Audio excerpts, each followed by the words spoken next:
Oh yeah, my website is live. Yay! Hello everyone, thank you for joining me today. My name is Mary and I'm the creator behind Totes by Design. And today I am sewing up 2 tote bags that are going to be part of my spring release.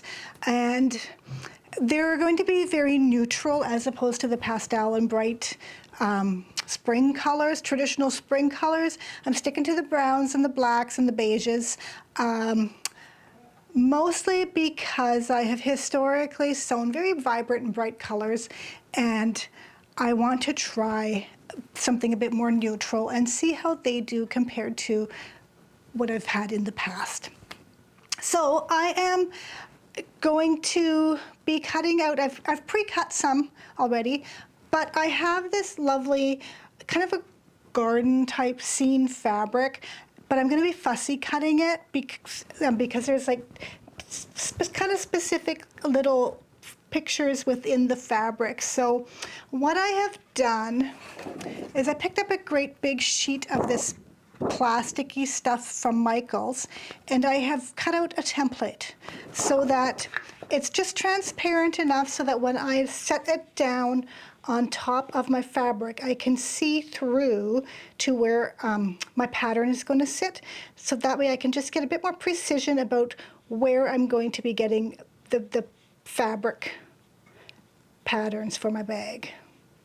So I'm going to be cutting out 2 panels that are for the tops of my tote bag, and these are 10 inches high by 16 inches wide. There will still be some things that'll get cut off a little bit within that pattern, but that's unavoidable when your print is a bit bigger than what your pattern is.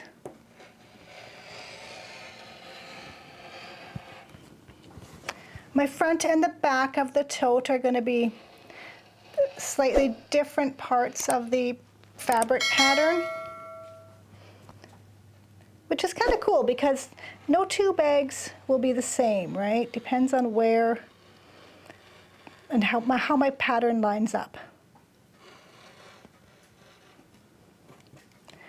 Doing the fussy cutting, you do get a little bit more, not waste, but scraps. And I don't want to cut this. You can cut through this plastic, so I am being very careful not to cut into that plastic. And yet I do, because I'm going to be interfacing this, and I'm using Decaville Light, which is quite a rigid, well, not rigid, but there's ridges where, oops, oh, here's my seam in my, I've got a little 2 cutting mats put together here, so that's giving me a little seam. Okay, well, that'll do. I can take my snippers and just cut into any little bits that have not completely cut. All right, so that is going to be 1 panel of the bag. And while I'm making 2 bags today, I am only cutting out on camera these 2 panels because I was fussy cutting them. I have pre-cut out everything else and got that ready to go so that you don't have to watch paint dry, so to speak.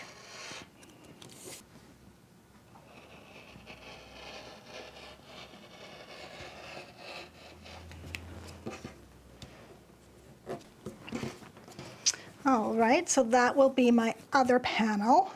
Do you like my display of scrunchies behind me? These are the ones that are currently on my website. I have separated, oh yeah, my website is live, yay! But I have separated kind of the markets I'm gonna do for my scrunchies and for the tote bags because I'm not convinced they weren't competing with each other last year as I was combining both at the same market. So that's an experiment I'm going to do this spring and see. However, the little markets, I don't think they would do well for the tote bags because of the price point. So those are the ones that are going to be doing the scrunchies and the hair accessories at. And then the bigger, costlier markets will get I'm going to try doing the tote bags. I haven't applied for one yet. I do have a scrunchie garden, that's me. I do have a scrunchie garden market coming up on February 8th. Yeah, so far that's my only market I've got lined up. There is the one that I'm going to be applying for my bags. It's like a juried event, and yeah, so I'm going to showcase these bags on that for the photos for that, and when I apply for it. And I think that one's about I think a minimum of 380 for the cheapest booth, and it's for a Friday evening, all day Saturday, and all day Sunday. So it'll be a lengthy, like there'll be many hours in which to, you know, have your chance to redeem your, to recoup your fees and to make some money. So it's a little, I find it a little bit scary to do like an expensive market like that, but I'm doing an experiment and see how my bags do this year versus my hair accessories. So that's my 2025 year plan, is a comparison, and then I see which direction I take things. So this is the fabric. Oops. So this is the fabric that I was just cutting out on camera. And those will have the black vinyl base. And the lining for that one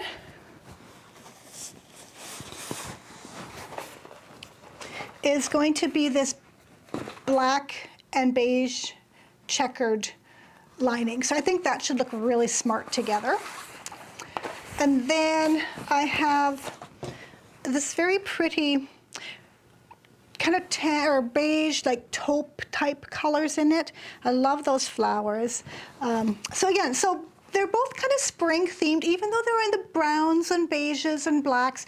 They're very much still like floral. The other one's got this garden theme. So that's where I'm pulling my spring inspiration for neutrals in the way of bags for my spring collection. So this guy is getting a brown vinyl base and just a plain cream interior. And the lining that I'm using for both of them are a waterproof canvas.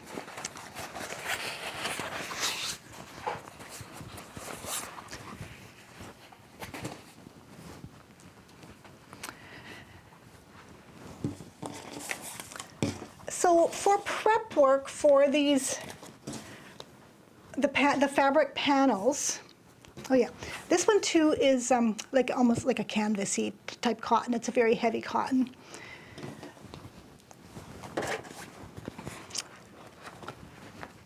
I haven't turned my heat press on yet because there is a fan noise. However, I am now going to need that on, get that warming up for me.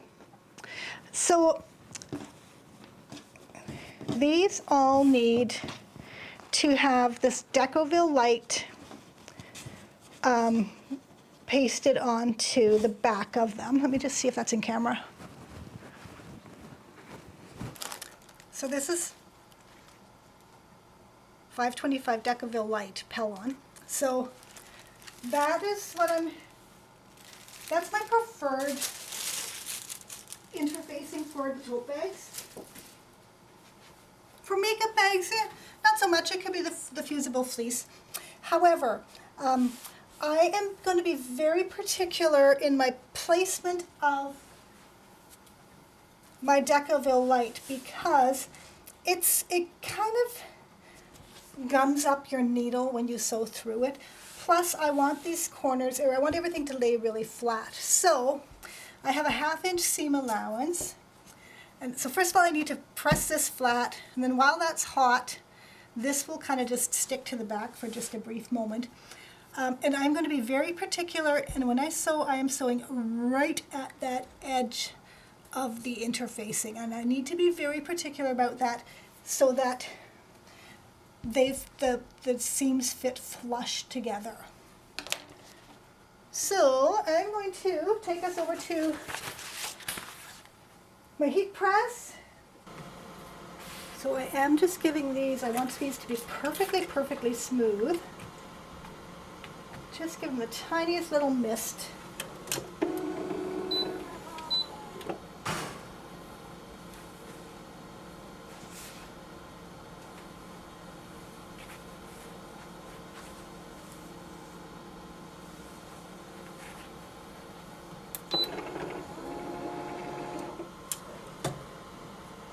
I love my heat press. It just makes things so flat.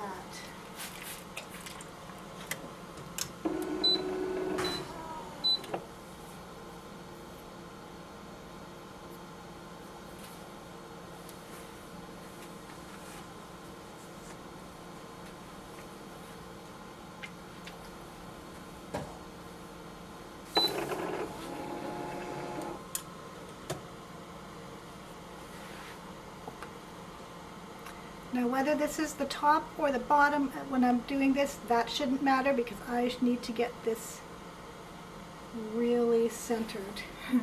And see how it wants to kind of stick to my fabric already? It sticks really fast, it stays really pliable. It is amazing. If you can get your hands on it, and especially if you can get your hands on it at a decent price, do it. Because it does run very costly.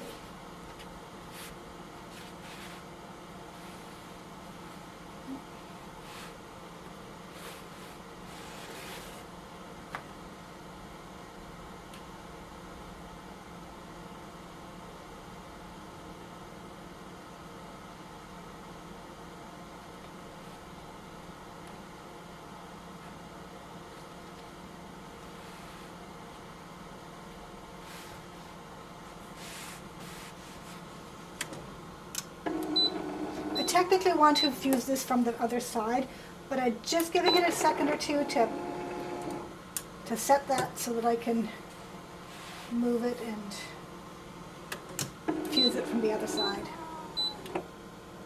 And this stuff really only takes a couple of seconds to fuse at the best of times.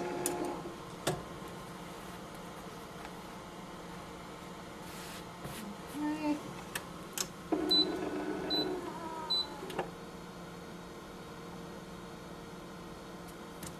5.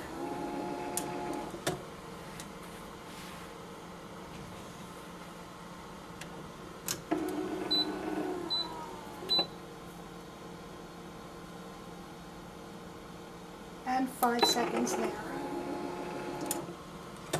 Do play with your fabrics, and of course there's instructions on there. I use those rather loosely as I play with the different fabrics and how they behave. I'm putting this on my metal little surface here because I have in the past set them down on my cutting mat, and there's a few warps in my cutting mat from that because it does get quite hot. So it's going to give that a little mist of water to help that press a bit smoother. There's some creases in there I want to get rid of.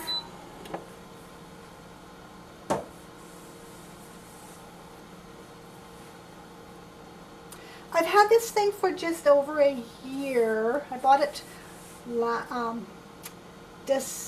November, December of 2023. And I've given it a lot of use.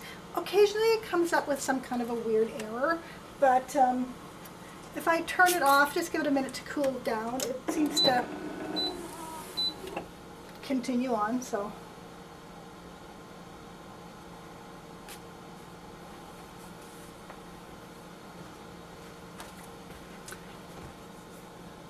But yeah, that's the Decaville light fused on there.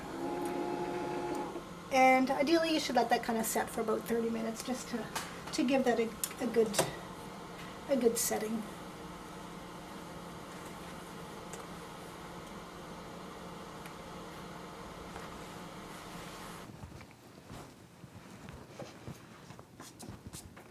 All right, I am going to, for my straps, I've got the 2 of each here, 4 inches by 26 inches. I am going to use a just a woven cotton interfacing, And this is quite a lightweight interfacing, which is fine because my fabrics are on the heavier side. This is much thicker than, like, say, quilting cotton is, so a lightweight fusible, or I'm sorry, woven interfacing will just keep that from getting too bulky in the straps.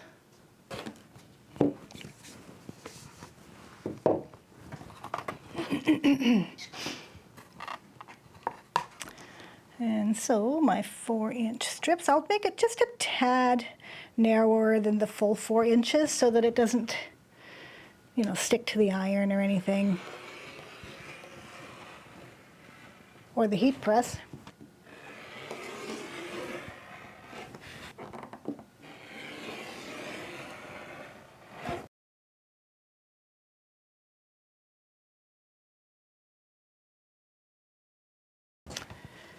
Now I'm just going to go back to my heat press and press these and fuse that on there as well, and then I'll be back. Now I have proper ironing boards, but this seems to be my go-to. It's just a board I covered with layers of cotton and then made a little case for it.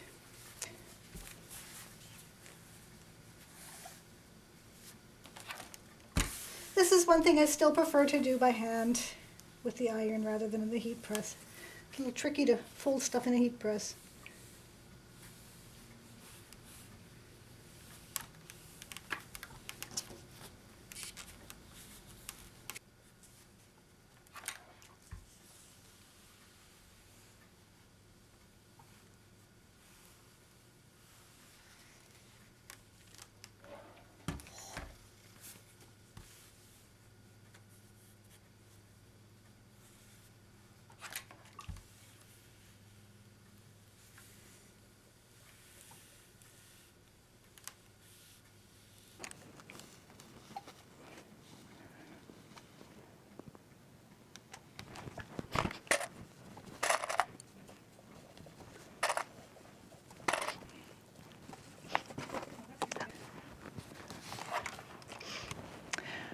All right, so I'm back to do the sewing segment of the video. It seems like the sewing takes less time than all the prep work that's involved with it. So my initial plan was to use just all brown thread for everything, only to realize I didn't have that much brown thread. So I'm going to save my brown thread for the top stitching. I'll use it to sew up my pockets. So I'm going to do those right sides together, just fold those in half, right sides together. And I will sew up the sides and about a couple of inches in, leave a little gap to turn it out, and then continue on with the sewing of the outer edges of the pocket. And I'll also top stitch along the sides of the straps that I prepared the other day and get those ready to be installed. And then I'll have to switch my thread to do the bulk of the sewing until I get back to top stitching again.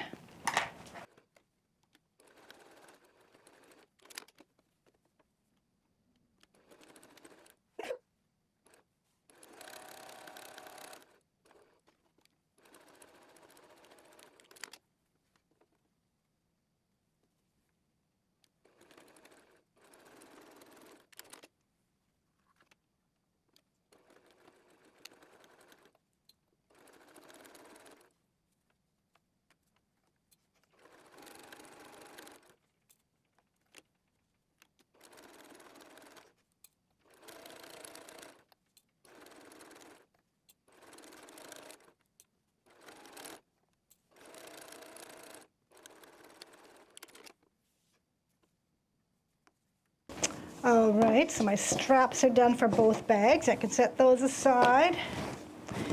And my pockets, I am going to trim down the corners.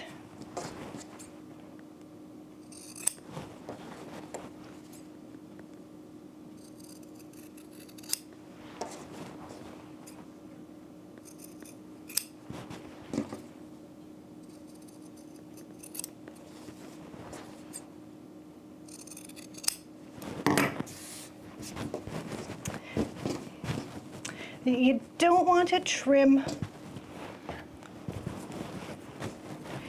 You don't want to trim too far because you want to be able to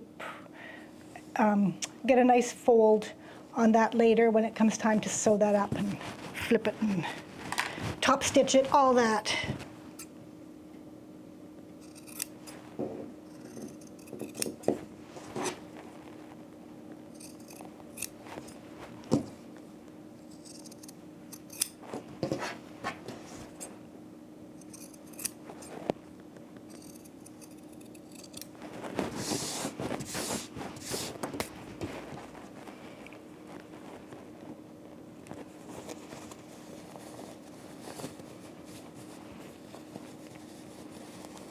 Flip these inside out. Whoops, I got a thread there I could get rid of.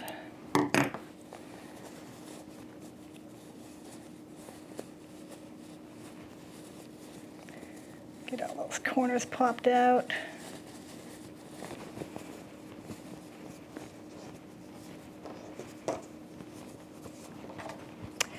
Use a handy dandy little tool to finish popping out the corners. Nothing too sharp that it'll poke through. And yet you do want it to have a little bit of a point or an edge to give you an assist.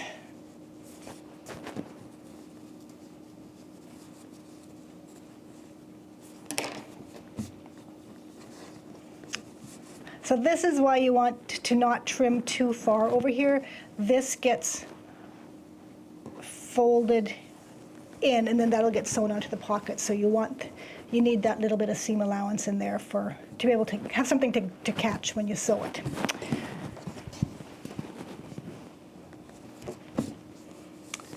All right, so I'm going to give these a press, and then I'm going to top stitch what's going to be the top of the pocket, and the top of the pocket is the opposite end of the opening.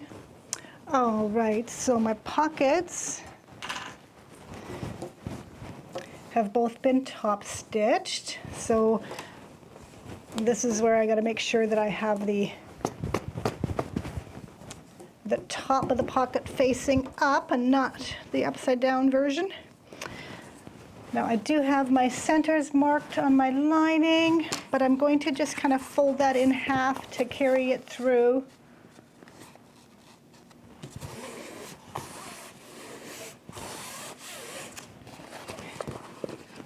And I'll do the same for my pocket.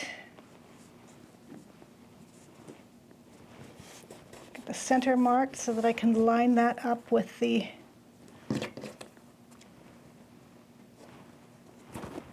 center of this guy.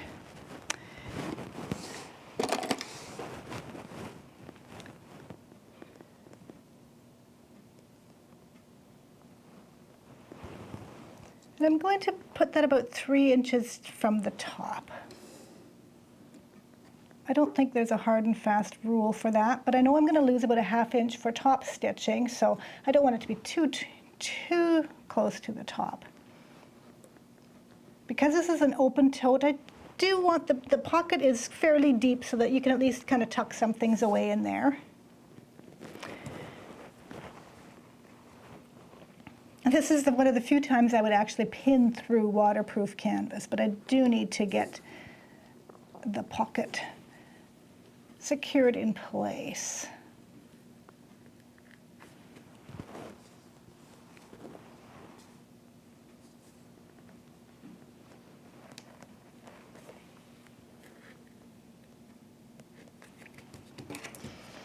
All right, so this pocket is now ready to be stitched across the sides and the bottom, and this is when that bottom opening is going to get sewn up and closed as well. So it just happens with your seam as you're fixing it to your lining.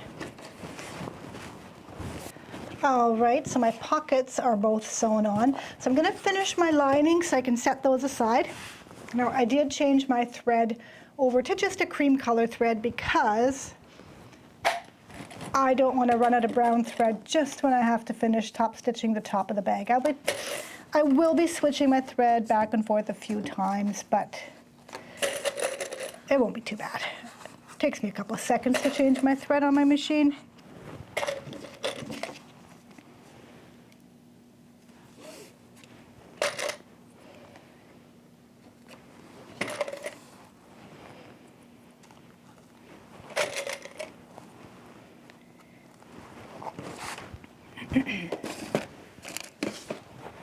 I'm going to mark an opening in my bag on both sides of, I'm prone to forget to leave my opening, and I absolutely must.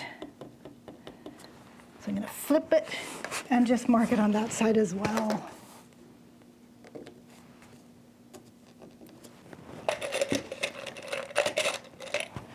Just to keep that from shifting, I'll pin one at the top because I'm going to cut out my corners. I kind of prefer to do that first so that I can backstitch at the seam. Otherwise, I find they tend to come apart.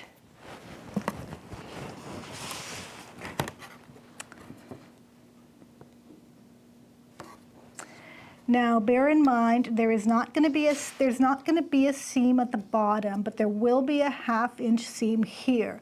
So I'm going to go in 2.5 inches so that it's 2 inches from where that seam will be, by 2 inches up. So my square will be 2.5 inches wide by 2 inches high, leaving me a 1/2 inch seam allowance there.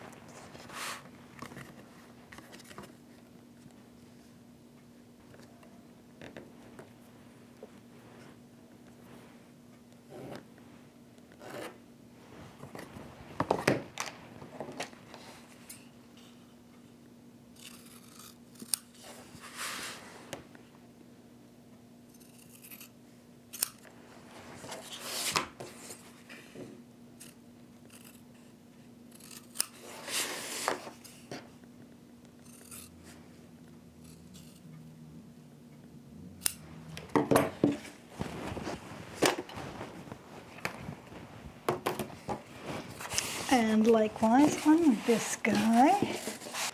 To finish off the linings, I'm going to box the corners. And I'm just going to fold that seam off to one side.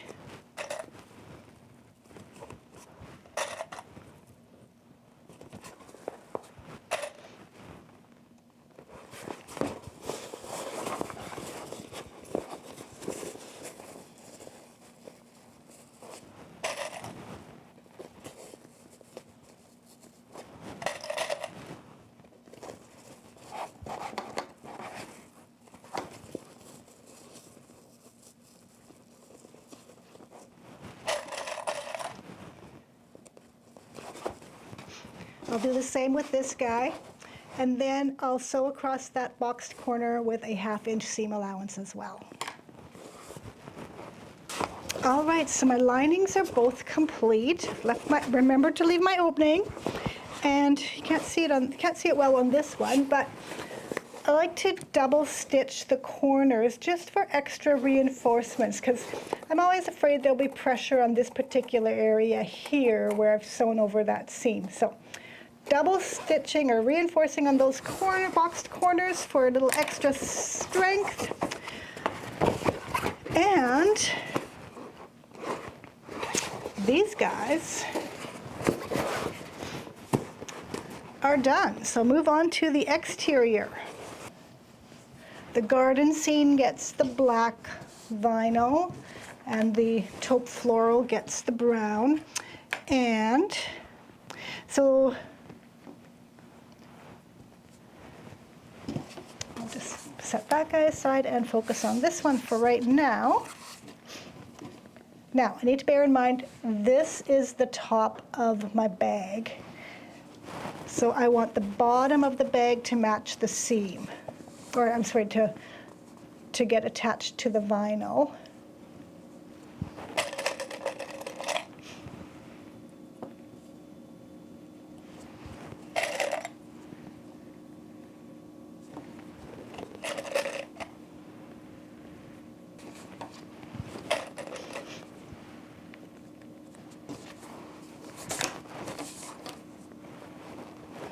So that'll be the top of the bag. And I'm going to attach this guy, bottom of the bag, towards the, to touch the vinyl on this side here.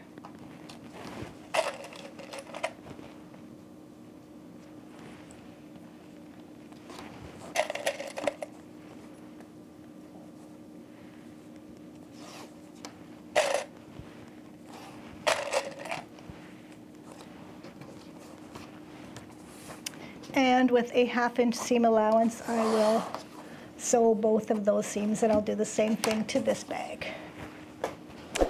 All right, time to sew those seams.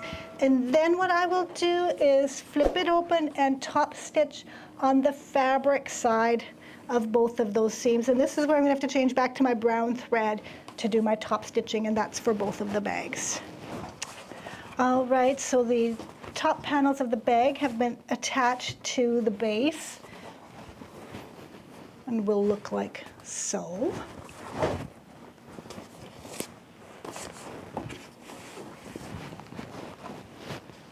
Final chance to make sure they're the right way, although that should have been done before top stitching everything. But yes, I top stitched it with the dark brown. And because here's another thing I tend to forget is my little labels. So I'm just going to pop that into one of the side seams.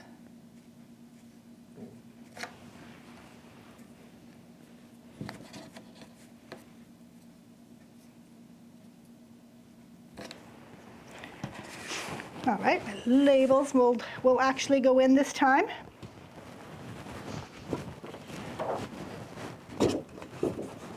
And I'm going to go back in and just mark my center and where my straps are going to be. The straps are just about, the inside of the strap is 3 inches, the outside of the strap is 4 inches from the center. But to do all this before, these are heat, these are like thermal pens, so to do the markings before adding the interfacing is a little futile because the heat just removes them. So I'll just go ahead and mark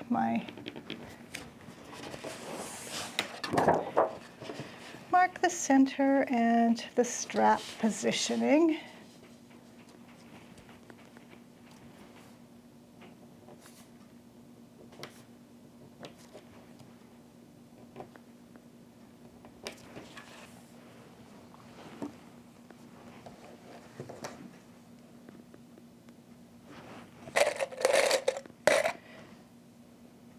I'm leaving the strap to stick out about a 1/2 inch past the fabric.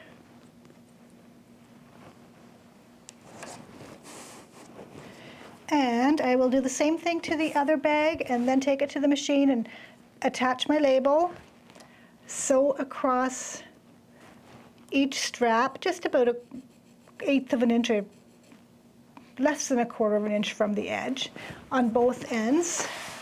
So do that to all the straps. And then I'll be back. So we have the straps and the little label attached to both of the bag. So now we are at the point of turning it into an actual bag.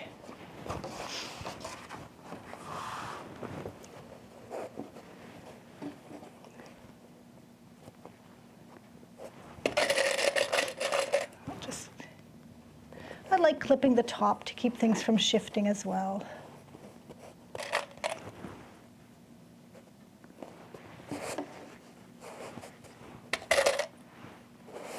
Okay. Here's where we do wish to be quite particular is in lining up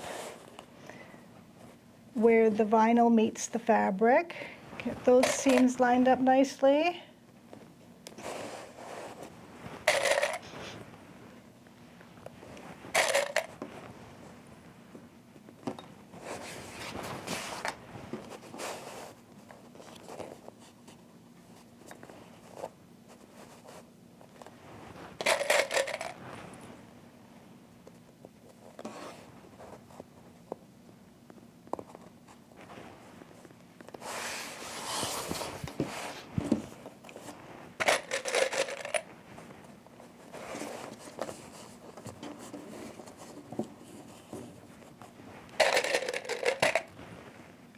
And I'm going to do the same with the exterior of the bags as I did with the lining, where I'm going to cut out my corners before I sew up the side seams, just so that I can get back stitching at that top, at the side seam, keep it from unraveling.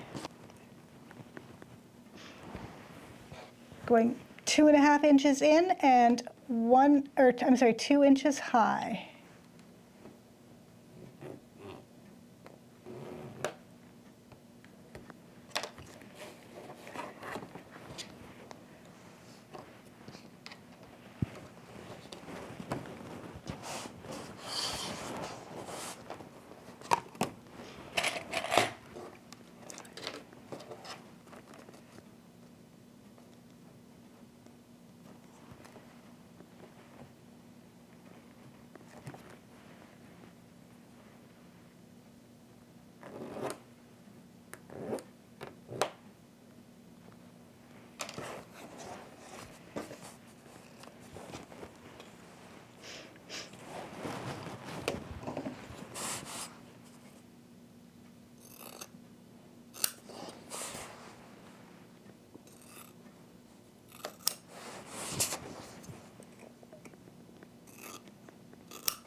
All right, so that is ready to have the side seam sewn up, and I am going to use a 1/2 inch seam allowance all the way up there as well.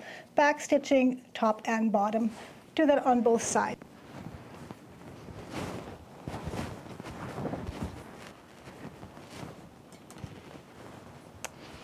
All right, so I've done the side seams of both of the bags, and I have double stitched it as well as back stitching across the thick seams there. So those have been secured nicely. Before I box my corners though, it's a little easier to get in here. I do wish to give those a little press. The waterproof canvas lining I didn't, but this I can do. I'll go up as far as the vinyl at any rate and just press these.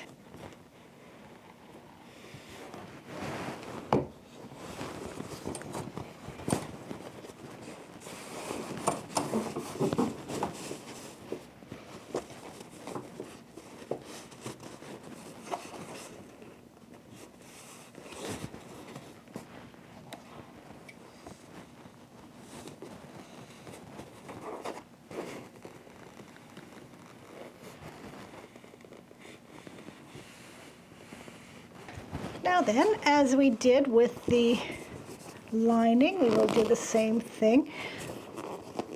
This can get a bit thick with the the layers of vinyl, so I am going to butterfly that.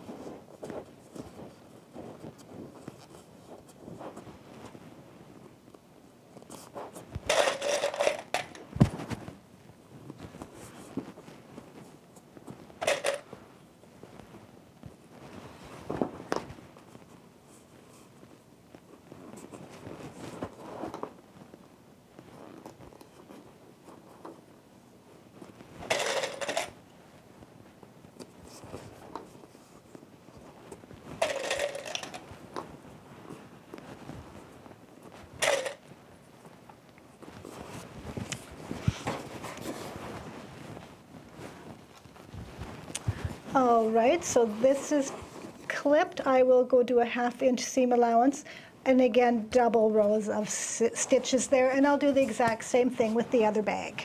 Now we need to turn these inside out.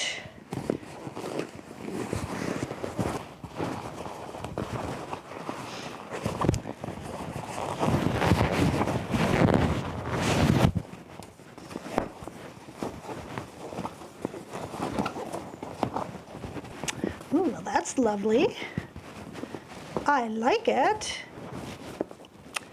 Okay, and for this guy, darn, that is stinking cute. Oh. Now, the lining goes on the outside and the bag goes on the inside. So you want your exterior of the bag to be turned out the right way. handles or the straps flush down, and then just kind of compress it gently and pop that inside the lining. So the lining is the way it would be. Make sure everything is lined up nicely in there. So we're going to line up the side seams. Lots of clips, lots and lots and lots of clips. So I've got this side seam is going this way. This side seam on the inside is going the other way. So I'm just going to not open them. I'm just going to nestle those two together with that going that way and the inside going that way. Clip that together. I better make sure I've got the right lining for the right bag. That would not be good if I did that wrong. Yes, I'm good. Okay.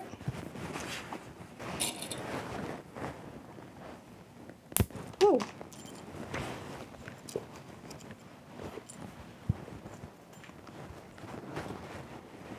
So the clips can do that if you put too much pressure on them. Okay, now I have a center mark on my lining and I have a center mark on my bag. I'm going to line those up.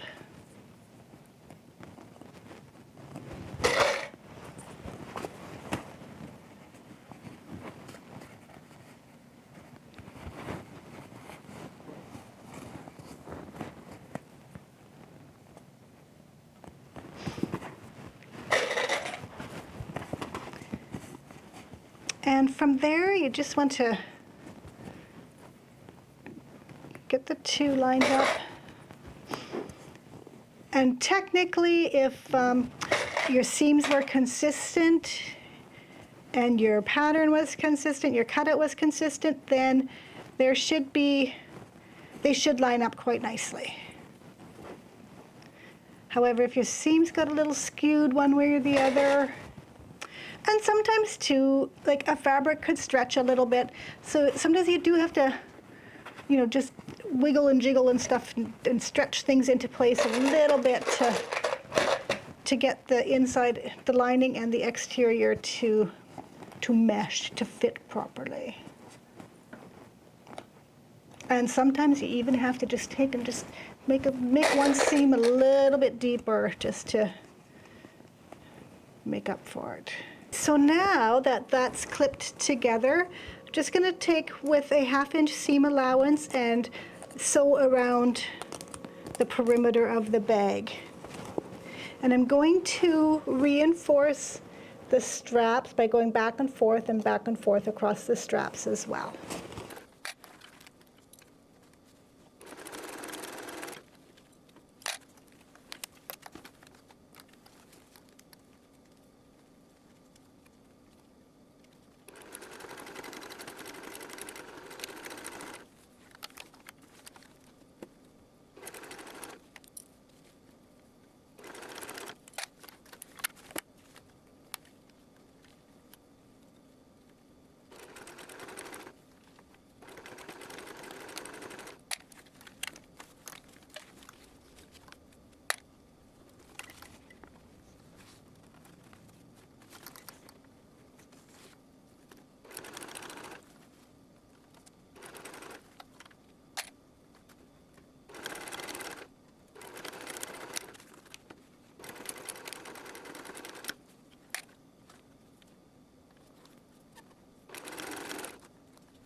All right, so I reinforced the straps and the sides.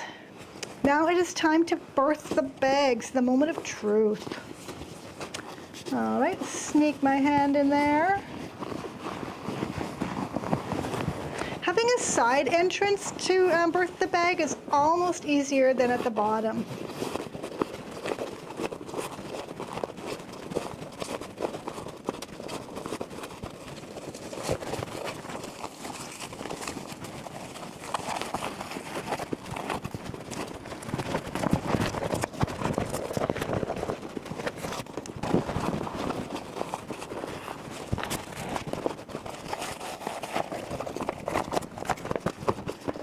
Beautiful.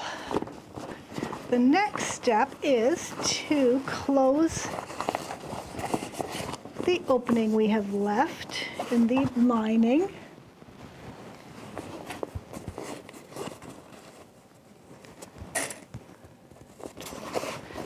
Give it a little clip just before and after.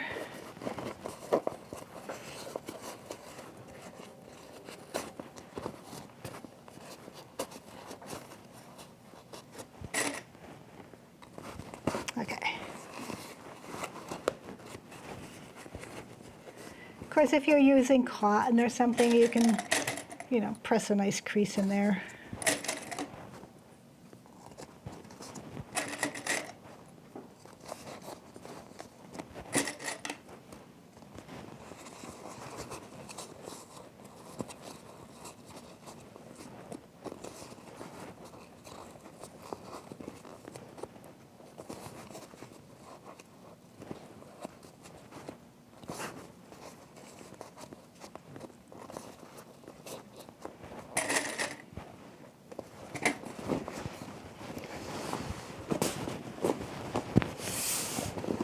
So I'm just going to top stitch just about a 1/16 of an inch between my two clips, because I clipped a little bit on each end. So I'm just going to grab a little extra. So from clip inside to clip, and likewise on here. So both of these have tiny little top stitch side seam there to get that opening closed up. So last step is to top stitch the top. So I am just gonna pop this lining into position. So just want to roll that lining towards the inside so that it's flush with the exterior.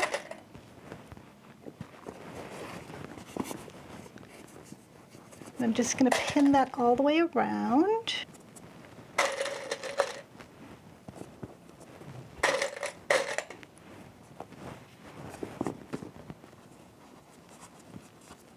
And I am going to increase my stitch length just a little bit as well. That will also help.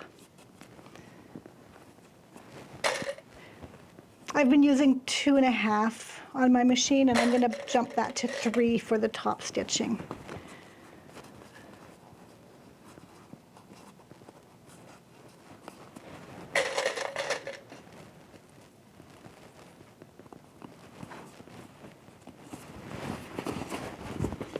All right, I shall do the same for the other bag, and then I will take them to the machine and give that a row of brown top stitching to match the bottom. And on this and then this cream color, you will see the the brown stitching in there, but I'm good with that because it's cohesive with the bag.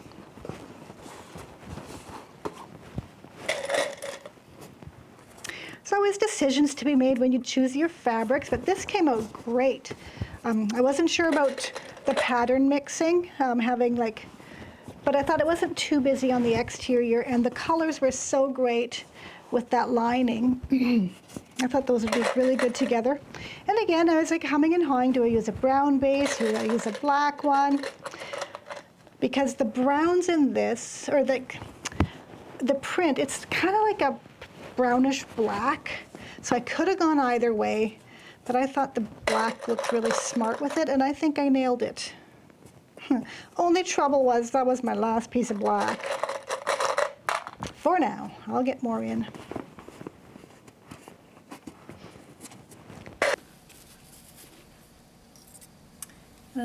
I've got a narrow presser foot, and I'm just doing the width of the presser foot away from the edge. And it works better to do it from the inside. It's just less fighting with the bag.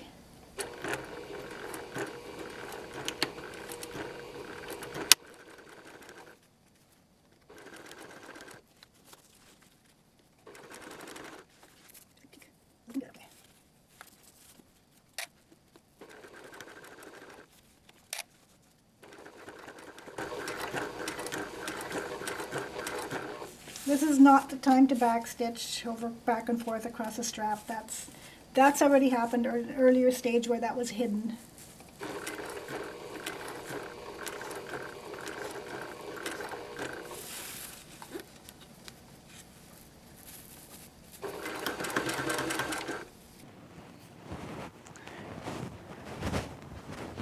All right, I've got them done. Gave them a good little pressing, so they're ready to go. They came out amazing.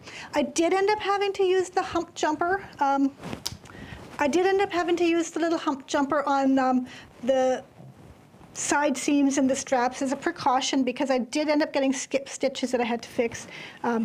But this little tool is amazing for that. Just helps that out. So we've got, with the brown, we've got the floral print, the matching straps, the floral print slip pocket in there, the cream color waterproof canvas lining. So good sturdy tote bag that just kind of stands up on its own. Great little tote bag there. Oh, I'm so excited. And the garden theme. This one came out adorable. I was sticking my neck out with that checkered interior, but it works. Oh my goodness, does it ever. So there is the one side with kind of the little floral motif there. And then the garden backyard scene with the bird and the little chair. And then the black checked fabric. We've got the little slip pocket.